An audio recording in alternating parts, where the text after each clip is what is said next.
Sevgi muhabbat haqidagi videoyimdan keyin bitta bola yozibdi. Aka, erkak kishi bitta narsaga erisha olmasa, hech narsa qilmaydi debsiz. Meni maqsadim o'sha geylik olish. Erkak kishining maqsadi bo'ladi bu geylik olish debdi-da. Nima mashina haydaysiz desam, Gentra oldim yaqinda deydi. Ozgina qo'shib geylik olmabsiz desam, qanaqa qilib geylik qimmat u deydi. Yili eskilarni beradi.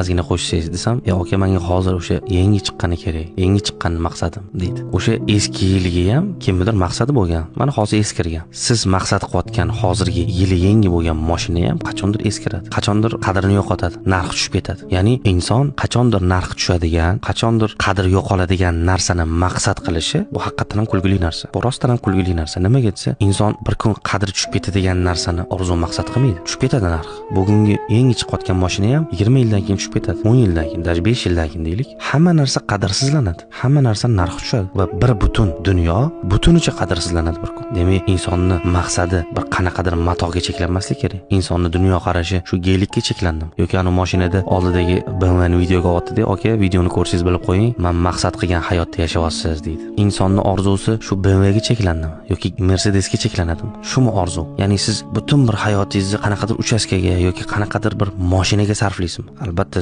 imkoniyat